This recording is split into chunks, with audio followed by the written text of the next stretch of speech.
Ethan Riley floated in his spacesuit outside the mining ship Horizon's Edge. He was checking the outer hull for damage after they hit a small rock. The ship was his home. He and 5 other crew members worked for a company that mined asteroids for rare metals. Today was supposed to be a normal day. Fix the ship, mine some asteroids, go home. Ethan liked the quiet of space. After serving in Earth's defense forces during the resource wars, he preferred being far from people. "Commander Riley, we've got something strange on the sensors," said Kate, the ship's navigator, through his helmet radio. Ethan pushed himself back toward the airlock. "What kind of strange?" "Some kind of small ship or pod. It's drifting and sending out a weak distress signal. Never seen anything like it." 5 minutes later, Ethan stood on the bridge looking at the screen. The object was indeed strange, smooth and oval-shaped with no visible engines, about the size of a small shuttle. "It's not one of ours," said Dale, the oldest crew member. "Not Earth design, not Mars, not any of the Jupiter colonies." Ethan felt a chill. "You're saying it's alien?" Dale nodded slowly. "That's exactly what I'm saying." The crew looked at each other. Humans had been exploring space for nearly a century, but no one had ever found proof of other intelligent life. "It's sending a distress call," Kate said. "Someone needs help." "Or it's a trap," Dale countered. Ethan thought for a moment. "Move us closer, carefully, I want to see it better." As they approached, the sensors showed that the pod was damaged. It had scorch marks on one side as if it had been in a battle. The distress signal grew stronger. "I'm picking up life signs," said Meg, the ship's doctor. 2 of them.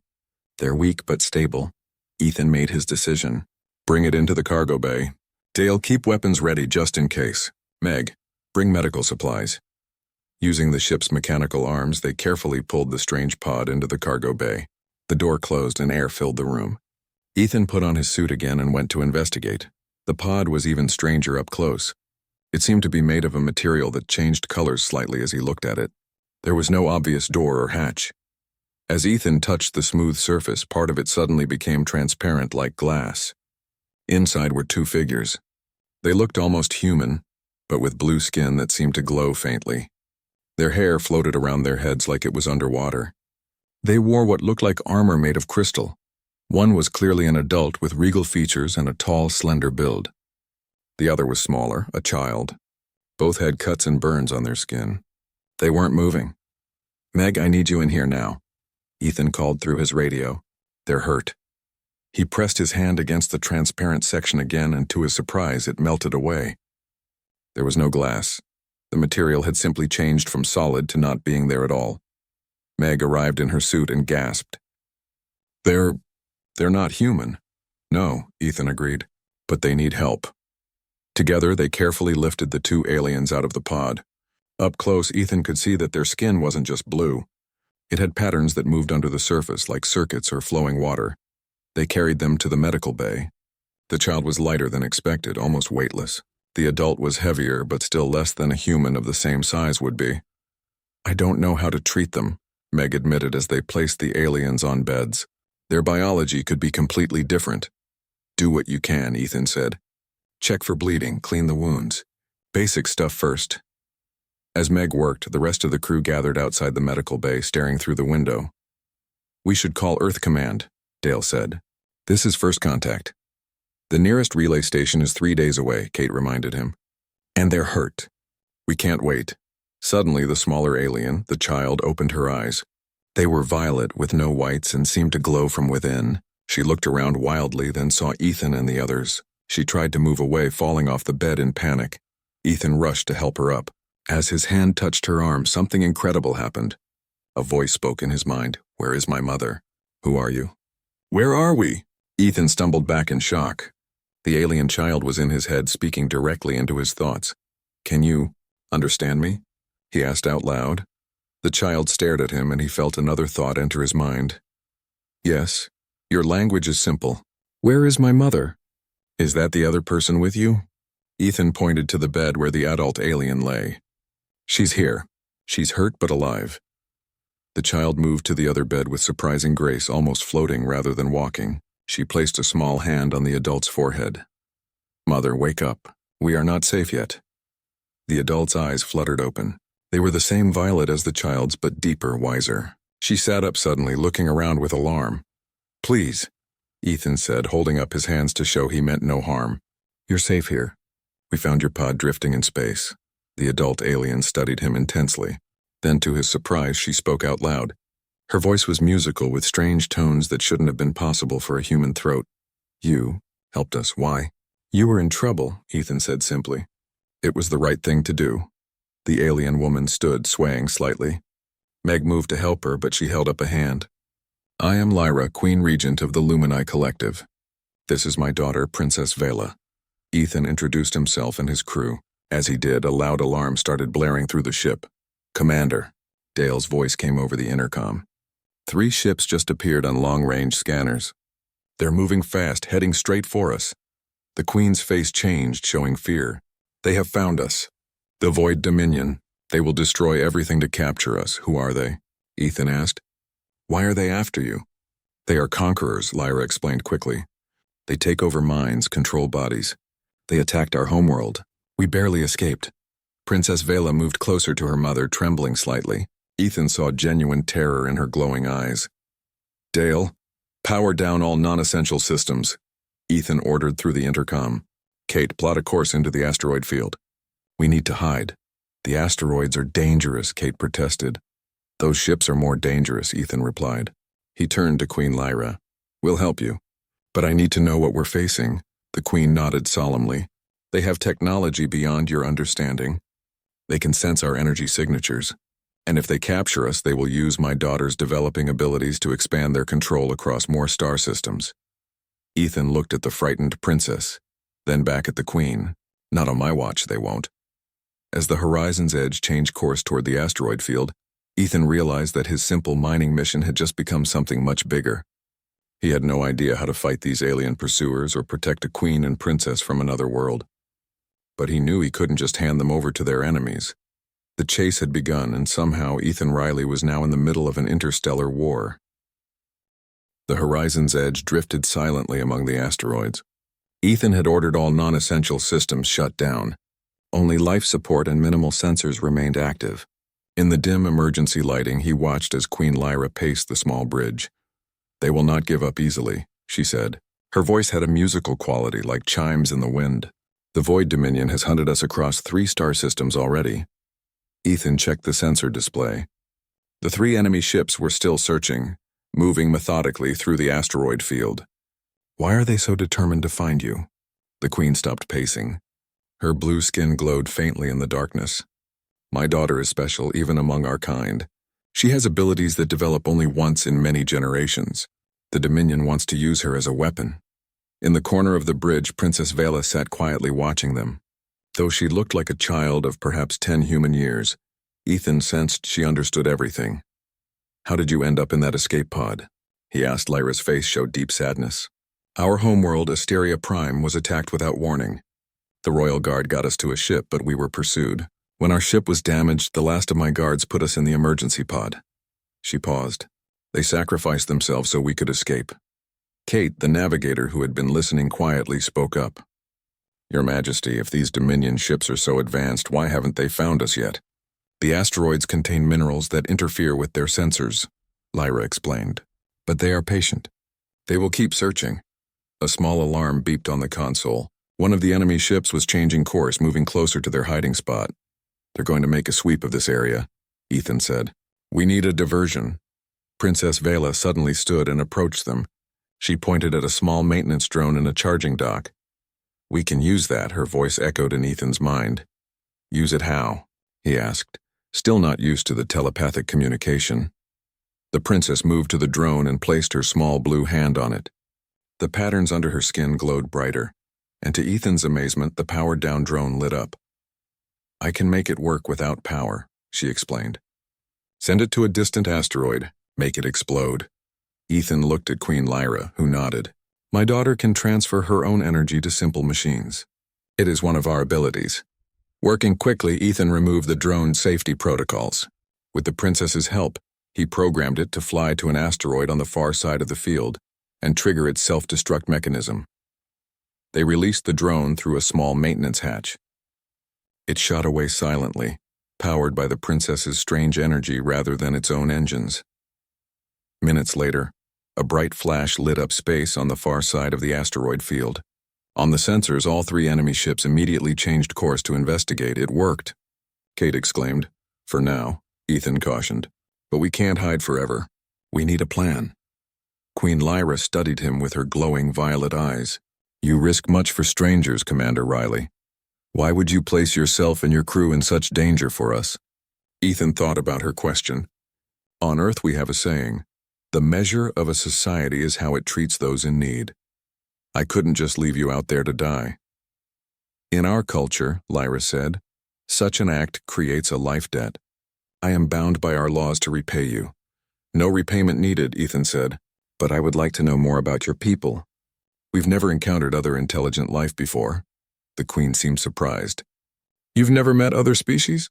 The galaxy is full of civilizations. Your solar system sits on the edge of explored space, but still. Their conversation was interrupted when Dale rushed onto the bridge. Commander, we have a problem. The life support system is failing. Oxygen levels are dropping. Ethan moved to the engineering console. The power cells must have been damaged when we dodged through the asteroids. He turned to the crew. We need to get the backup systems online, but that will make us visible to the Dominion ships. How long do we have? Kate asked. 6 hours of breathable air, maybe less, Dale replied. Ethan made a quick decision. We'll move deeper into the asteroid field, find the densest cluster we can. Then we'll power up just long enough to switch to the backup life support. For the next hour, they carefully navigated through the field. Princess Vela sat next to Kate, pointing out dangerous asteroids that the damaged sensors weren't detecting. The princess seemed to sense the rocks somehow, warning them seconds before collisions would have occurred. Finally, they reached a dense cluster of large asteroids that would provide good cover. This is as good as it gets, Ethan announced. Dale, prepare to bring backup systems online. As Dale worked, Ethan noticed Queen Lyra swaying slightly, her blue skin losing some of its glow. Are you all right? He asked. Our bodies need light, she explained. The Lumini evolved in a binary star system.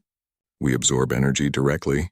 In this darkness, with systems powered down, we grow weaker. Ethan realized the aliens had been making a sacrifice of their own by staying in the darkened ship. We'll have power back soon, he promised. Dale gave the signal and they began powering up the backup systems. The lights flickered on, and fresh air circulated through the vents.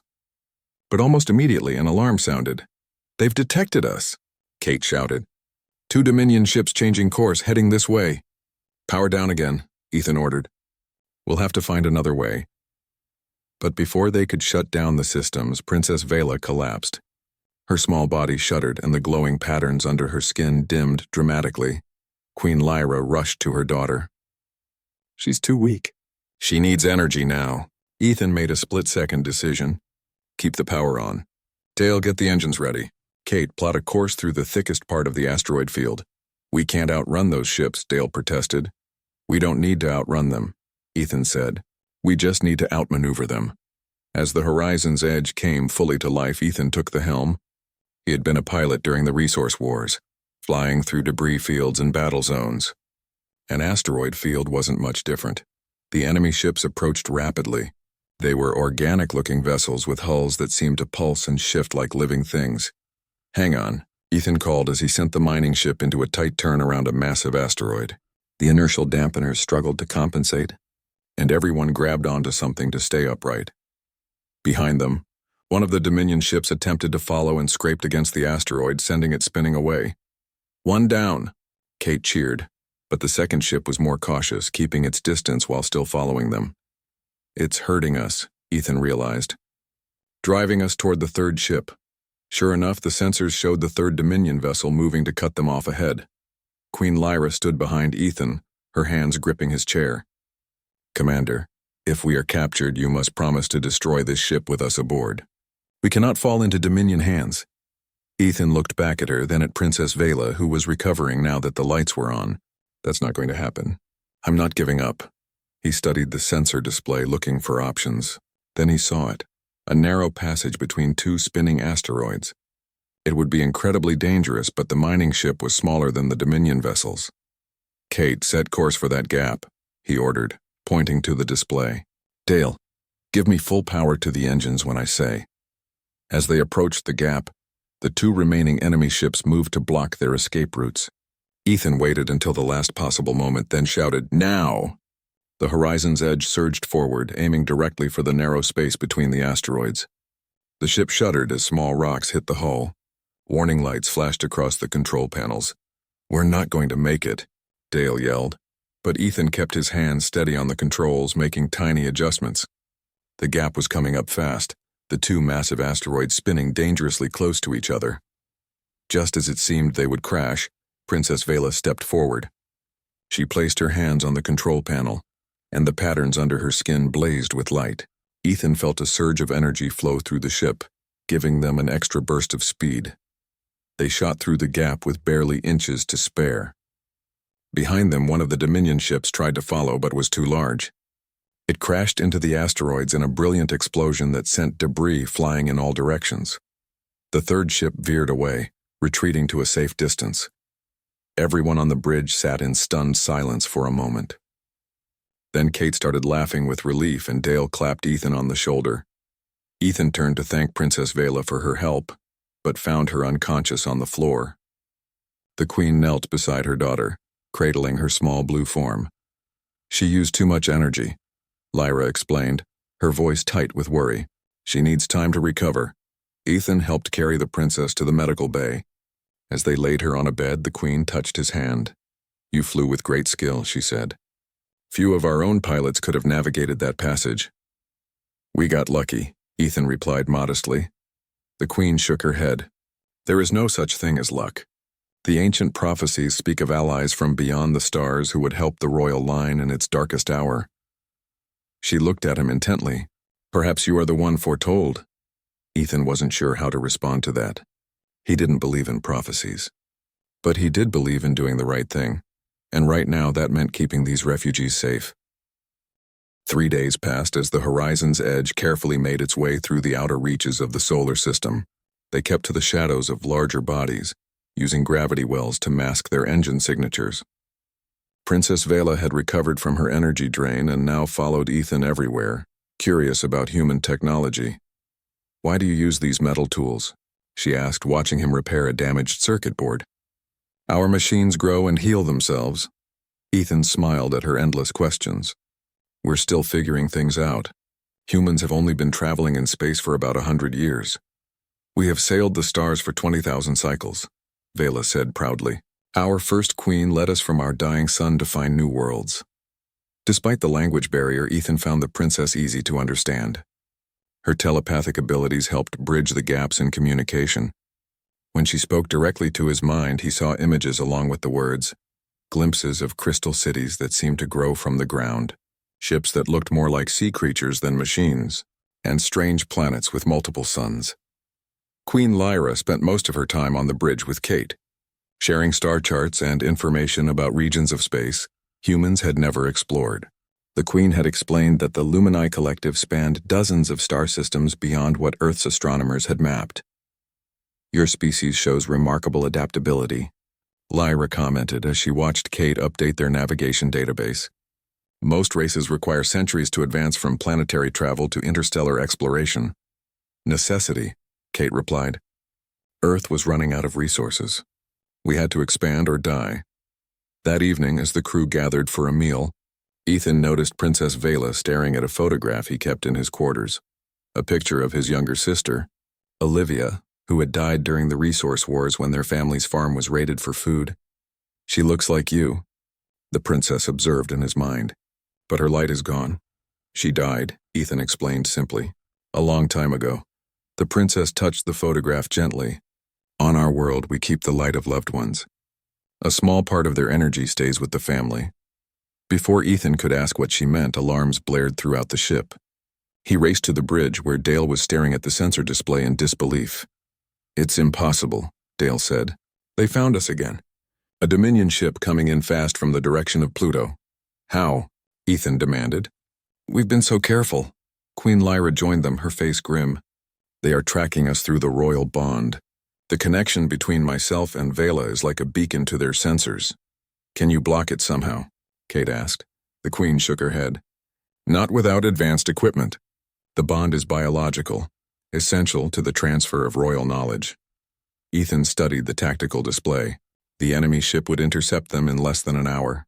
The Horizon's Edge was a mining vessel, built for hauling ore, not for speed or fighting. "We need a plan," he said. "Something they won't expect." Dale pointed to a reading on his console. "There's a small moon ahead with unusual magnetic properties. It might interfere with their tracking systems, or it might make us an easy target if we're trapped there," Kate countered. As they debated options, Princess Vela entered the bridge. She walked directly to Ethan and placed her small blue hand on his arm. "I can hide our light," she said in his mind, "but I need your help." Ethan looked at the Queen. "Your daughter says she can hide us somehow." Lyra's eyes widened. "The dimming. But she's too young. The process requires tremendous control." "Mother, I can do it," Vela insisted, this time projecting her thoughts to everyone. "The human's mind is strong. I can use him as an anchor." The Queen hesitated, then nodded. "It may be our only chance." She turned to Ethan. "My daughter proposes a dangerous technique. The dimming allows Lumini to suppress their energy signatures, making them invisible to Dominion sensors. But at her age, she lacks the mental discipline to control it fully." "What does she need from me?" Ethan asked. "A stable consciousness to ground her," Lyra explained. "She would create a temporary mental link with you, using your naturally shielded human mind as a pattern for control." Naturally shielded. Human brains operate differently than ours. Your thoughts don't radiate energy the way ours do. It makes you harder for the Dominion to detect or control. Ethan considered this. "Will it hurt?" The Queen's expression was serious. "It is uncomfortable but not painful. However, there is risk. If the connection goes too deep, you may share memories, feelings. Parts of yourselves could become entangled." Dale interrupted. "Commander, the Dominion ship has increased speed. We have maybe 40 minutes." Ethan made his decision. "Let's do it. Tell me what I need to do." Queen Lyra led them to the small meditation room she had been using. The lights were dimmed and she arranged cushions on the floor. "Sit facing each other," she instructed. "Physical contact helps establish the initial connection." Ethan sat cross-legged, feeling slightly awkward. Princess Vela sat opposite him, her violet eyes solemn. "Clear your mind as much as possible," the Queen continued. "When Vela makes contact, don't resist, but don't chase the connection either. Think of yourself as a rock in a stream, present but passive." The princess placed her small hands on Ethan's. Her skin felt cool and slightly tingly. The flowing patterns beneath her blue surface glowed brighter. "Ready?" her voice asked in his mind. Ethan nodded. "Ready?" What happened next was unlike anything he had experienced. It began as a gentle pressure at the edges of his consciousness, like someone knocking politely at a door. Then, as he allowed it, Vela's presence flowed into his mind. There were no words, only sensations and images. He saw flashes of her memories, playing in gardens of crystal flowers that sang when touched, learning to channel energy from Lumini teachers whose bodies glowed like stars, watching in horror as dark ships descended on her homeworld. He felt her fear when they fled, her grief for those left behind, and most surprisingly, her fascination with him, the strange pink-skinned being who had saved them when all seemed lost. Ethan tried to remain passive as instructed, but it was difficult. His own memories began to surface in response. His childhood on the farm with Olivia, the devastation of the resource wars, his years in Earth's defense forces, and finally, his choice to seek solitude among the asteroids. "You are lonely," Vela observed. "Like me. Focus, daughter." Queen Lyra's thoughts joined them, creating a three-way connection. Begin the dimming, the sensation changed. Ethan felt as if parts of his mind were being used as a template, copied and reflected back to Vela. The princess's presence became more ordered, controlled, following the natural barriers and pathways of his human consciousness. "Now, pull your light inward," Lyra instructed her daughter. "Use his pattern to contain it." Ethan felt a strange tugging sensation, as if the energy flowing between them was being drawn back, compressed. The glowing patterns under Vela's skin dimmed until they were barely visible. "Hold it steady," the Queen continued. "Extend your field to include me, then the ship." The process seemed to take forever, though Ethan knew only minutes were passing. Sweat beaded on his forehead from the mental effort of remaining open yet stable. Vela's small hands gripped his tightly, her face strained with concentration. Finally, Queen Lyra spoke aloud. "It is done. We are hidden. The mental connection didn't break immediately. It faded slowly like a tide receding. As it withdrew, Ethan felt Vela's gratitude and something else. A faint, lingering connection, as if a thread still joined their minds. When he opened his eyes, he was startled to see that both the queen and princess had changed. Their blue skin was now a dull gray, and the patterns that had flowed beneath the surface were still. Only their violet eyes still held a hint of their former glow. "You look different," he said. "The dimming affects our physical form," Lyra explained. Her voice sounded flat, missing its usual musical quality. "We have suppressed the energy that gives us our appearance. Is it permanent?" "No, but we must maintain it until the danger passes." They returned to the bridge where Dale and Kate stared in shock at the transformed aliens. "Did it work?" Ethan asked. Dale checked the sensors. "The Dominion ship has slowed. They're moving in a search pattern now, not directly toward us anymore." "They've lost our trail," Kate said with relief. For the next several hours, they watched nervously as the enemy vessel quartered the area, gradually moving farther away. Eventually, it changed course and headed back toward the outer system.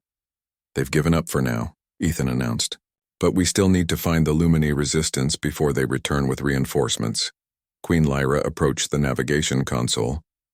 Despite her dimmed appearance, she maintained her regal bearing. "There is a place where refugees might gather. A nebula 6 light-years from here, difficult to navigate but rich in the energy our people need." 6 light-years? Dale looked concerned. "Our jump drive isn't designed for that distance. The best we can do is 2 light-years per jump, and each one requires significant recharge time." "Then we'll make 3 jumps," Ethan decided. "Plot the course, Kate." As the crew prepared for the first jump, Ethan checked on Princess Vela. The mental connection had clearly taken a toll on her. She sat quietly in a corner, her normally bright eyes dull. "Are you okay?" he asked, kneeling beside her. Tired, her thought came weakly. "The dimming is hard to maintain." The Lumini fleet was much smaller than Ethan had expected. Only 12 ships remained of what Queen Lyra had described as once being hundreds. They gathered in the nebula, hiding among clouds of gas and dust that glowed with natural radiation. The same energy that made it difficult for sensors to penetrate also provided sustenance for the Lumini refugees. As the horizon's edge approached the largest vessel, a sleek ship that looked like it was made of flowing silver, Princess Vela finally awoke from her deep sleep. The dimming had taken more from her than anyone had anticipated, but now in the presence of her people's energy, her blue skin began to regain its glow. "Will you come with us to meet Admiral Orion?" she asked Ethan, her small hand slipping into his. The mental connection between them had faded, but not disappeared entirely. He could still feel her emotions at the edge of his awareness, her excitement at finding other survivors, her worry about how they would be received. "Of course," Ethan replied, "though I should probably change into something more formal than mining coveralls to meet an admiral." The princess tilted her head. "Why? Does your clothing change who you are?" Ethan smiled. "No, but first impressions matter." An hour later, Ethan, Queen Lyra, and Princess Vela boarded the Lumini flagship, the Stellar Ascendant. Kate and Dale remained behind on the horizon's edge, maintaining communication and ready to assist if needed. The interior of the alien ship was unlike anything Ethan had seen. The walls seemed alive, pulsing with subtle patterns of light. Doorways opened and closed without visible mechanisms. The air itself felt charged with energy. They were led to a large chamber where several Lumini waited. Some looked similar to the Queen and Princess with blue skin and flowing translucent hair. Others had different coloration, greens, purples, and golds. Ethan realized he was seeing different lineages or perhaps ranks within their society. At the center stood a tall, imposing figure with deep azure skin and hair that seemed to move like a storm cloud around his head. His eyes were not violet like the royals, but a piercing silver. "Admiral Orion," Queen Lyra greeted him with a formal gesture, touching her forehead, heart, and then extending her hand palm up. The Admiral returned the gesture, then dropped to one knee. "My Queen, we feared you lost when Asteria Prime fell. The Collective will rejoice to know you and the Princess survive." He rose and turned his silver gaze to Ethan. "And this is the human who assisted you?" "This is Commander Ethan Riley," Lyra introduced him. "Without his help, we would have been captured or killed."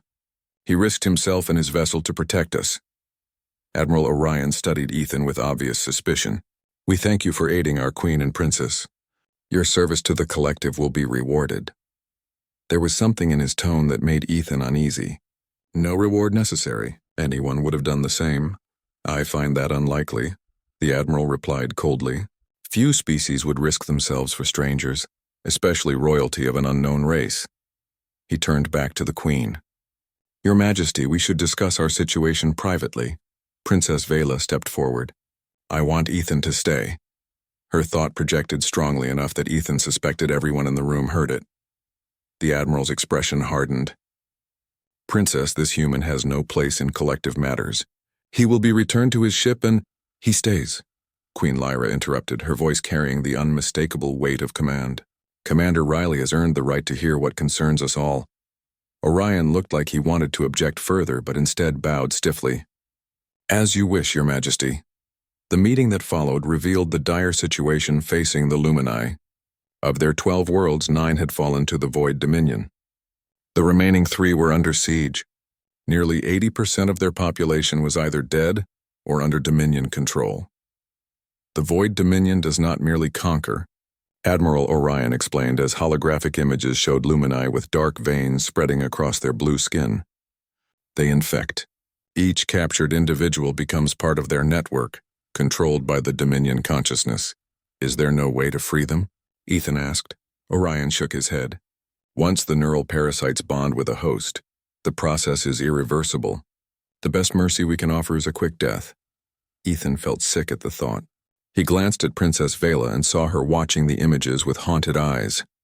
He wanted to shield her from these horrors, but he knew she had already witnessed worse when her homeworld fell. What of the ancient defenses? Queen Lyra asked.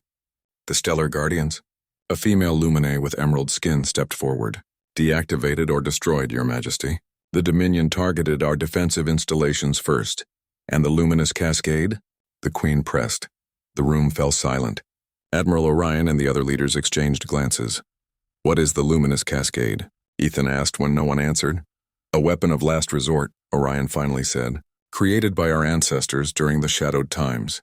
When another race threatened our existence, it has the power to sever the Dominion's control over infected hosts. That sounds like exactly what you need, Ethan said. It is not so simple, the Admiral countered. The cascade requires immense energy and a specific type of consciousness to activate. It was designed to be used only by a trinity, a perfect union of 3 minds working as one. Princess Vela suddenly looked up. Like what we did with the dimming, she projected to Ethan alone. He glanced at her, surprised. Was she suggesting that what they had experienced might be related to this ancient weapon? Queen Lyra seemed to be thinking the same thing. Admiral, where is the cascade device now? Hidden beneath the Temple of First Light on Asteria Prime, Orion replied. But that world is lost to us, the temple occupied by Dominion forces. Not lost, the Queen said firmly, merely waiting to be reclaimed.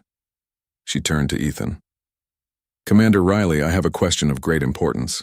Would you be willing to help us further, knowing that the danger will be far greater than what you've already faced? Before Ethan could answer, Admiral Orion interrupted.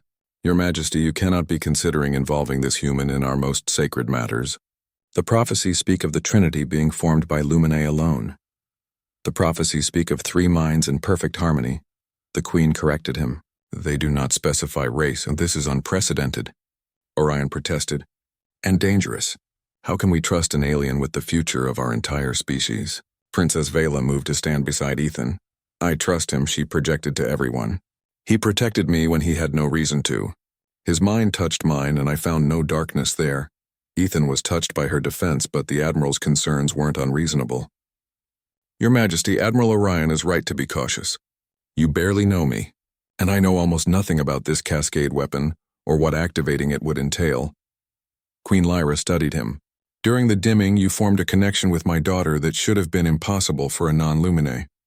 There is something unique about your mind, Commander Riley. Something that resonates with our royal line. She turned to address the entire gathering. Our ancestors built the cascade to require 3 specific types of consciousness working in unity. The ruler, who provides wisdom and purpose. The heir, who provides potential and adaptability. And the guardian, who provides stability and protection. The Queen's violet eyes fixed on Ethan. I believe you may be capable of serving as the guardian element in our trinity. Admiral Orion stepped forward. Your Majesty, there are proper protocols for selecting a guardian. Ancient tests, trials of compatibility. We cannot simply designate this human based on a temporary mental connection. We have no time for the traditional process, Lyra replied. The Dominion grows stronger with each passing day. If we are to save our people, we must act now. What exactly would I need to do? Ethan asked. The emerald-skinned Lumine answered. The Guardian serves as the anchor point in the Trinity.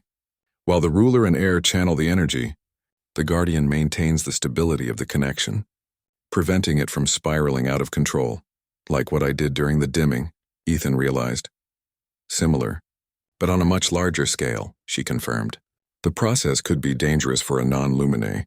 Your mind might not be compatible with the full power of the cascade. Ethan considered this. He had a ship and crew to think about. His job back in the asteroid belt. A life that, while solitary, was at least familiar. Getting involved in an alien war had never been part of his plans. But then he looked at Princess Vela. In the short time he had known her, he had come to care about her well-being.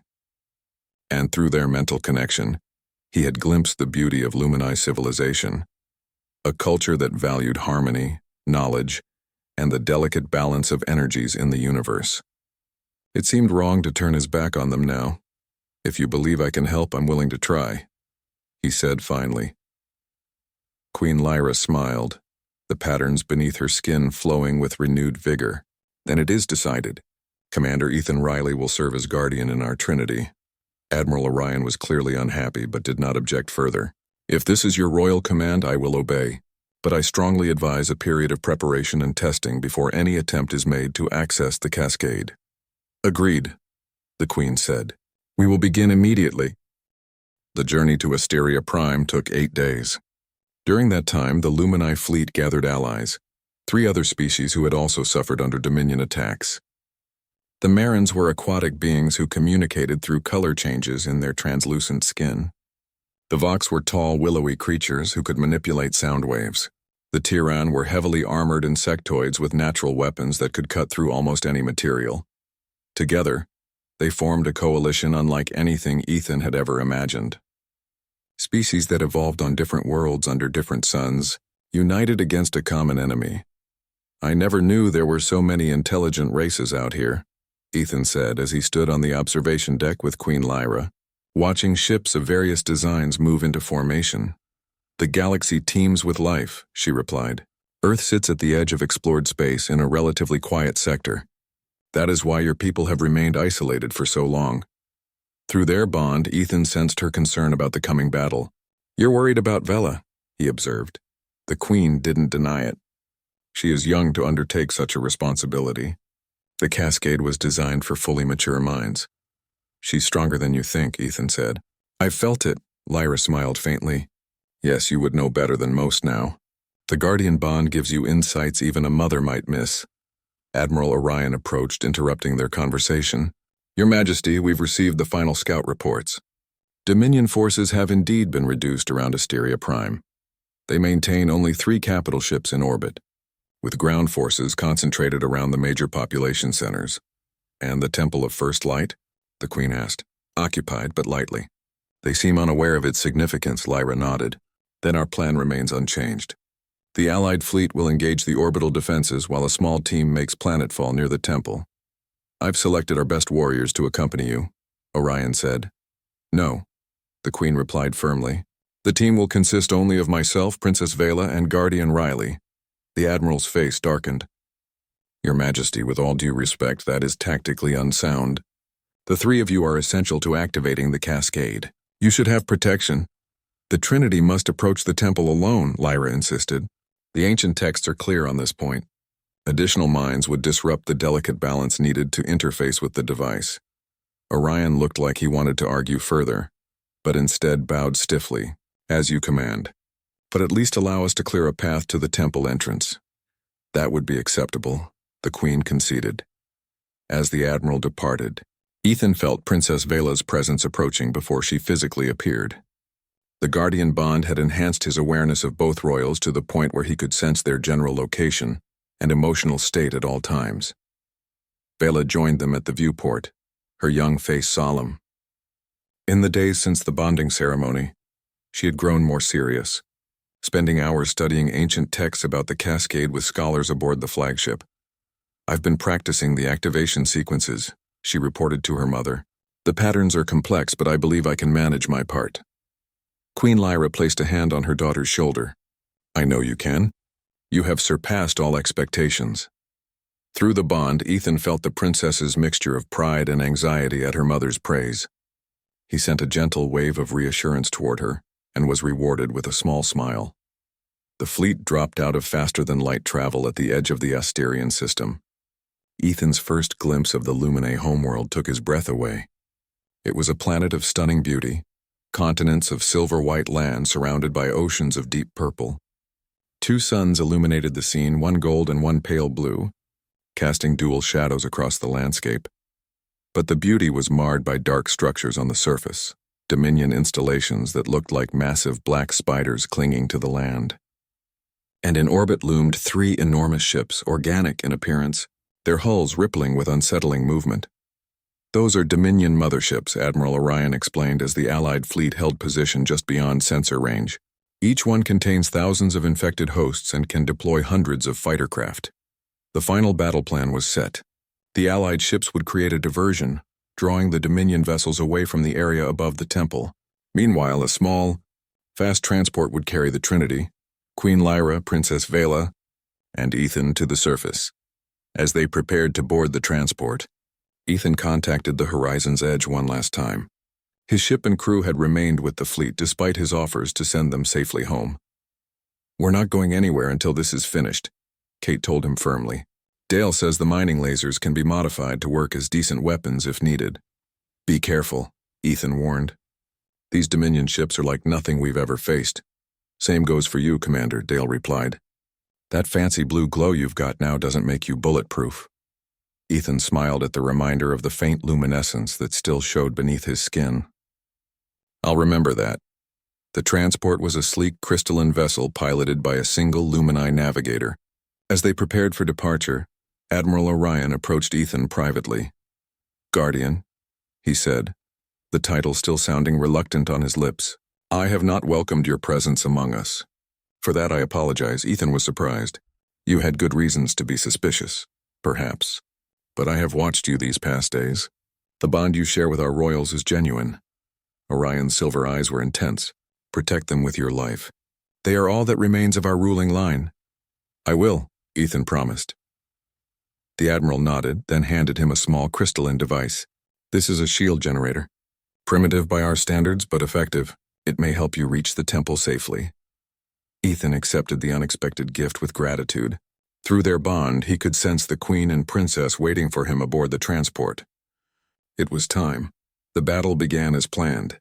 The Allied fleet surged forward, weapons blazing against the Dominion motherships. The massive enemy vessels responded immediately, launching swarms of smaller craft. In the chaos, the small transport slipped past the battle lines and plunged toward the planet's surface. Their descent was rough. Dominion ground defenses detected them despite their stealth systems, and energy weapons reached up from the surface. The pilot evaded skillfully, but a glancing hit damaged their engines. "We'll have to land farther from the temple than planned," the pilot reported, struggling with the controls. "Prepare for a hard landing." Ethan made sure the Queen and Princess were secured in their seats, then braced himself. The transport hit the ground with a jarring impact, skidding across silver-white soil before coming to rest in a grove of crystalline trees. "Is everyone all right?" Ethan asked as he freed himself from his restraints. Queen Lyra was already moving, checking her daughter. "We are unharmed. Pilot?" The navigator didn't respond. Ethan moved to the front of the ship and found her slumped over the controls, a shard of crystal embedded in her chest. He checked for signs of life but found none. "She didn't make it," he reported grimly. The Queen bowed her head briefly. "Her sacrifice will be remembered. Now we must continue on foot." They emerged from the damaged transport into an alien landscape. The crystalline trees rose around them, their transparent branches chiming softly in the breeze. The dual suns cast everything in strange, shifting light. In the distance, Ethan could see a city of towering spires that seemed to be made of solid light. Lumina City, Princess Vela said, following his gaze. Our capital. Through their bond, Ethan felt her grief at seeing her home occupied by enemies. The once beautiful city now had dark structures attached to its gleaming towers like parasites. The temple is 5 kilometers in that direction. Queen Lyra pointed toward a hill topped with a circular structure. We must hurry. The battle above will not distract them for long. They set off through the alien forest, moving as quickly and quietly as possible. Ethan activated the shield generator Orion had given him, which created a faint bubble of energy around them. It wouldn't stop a direct hit from a heavy weapon, but it might confuse sensors looking for their life signs. As they traveled, Ethan noticed that both the Queen and Princess seemed to grow stronger. Their skin glowed brighter and the patterns beneath flowed more vigorously. You're drawing energy from your world, he realized. Lyra nodded. Asteria Prime nourishes us. Its unique radiation resonates with our biology in ways no other planet can match. About halfway to the temple, they encountered their first Dominion patrol. 3 Lumini moved through the forest, but they were horribly changed. Their once blue skin was mottled with black veins, and their eyes glowed a sickly yellow instead of violet. They moved with unnatural coordination, like puppets controlled by a single mind. Infected, the Queen whispered. My people, enslaved by the Dominion. The patrol hadn't seen them yet. Ethan assessed their options. We could try to go around. Before he could finish the thought, Princess Vela stepped forward. I want to try something, she projected to both of them. Vela, no, her mother hissed, but it was too late. The princess raised her hands, the patterns beneath her skin pulsing with intense light. A wave of energy rolled from her, washing over the infected Lumini. For a moment, nothing happened. Then one of them stumbled, clutching his head.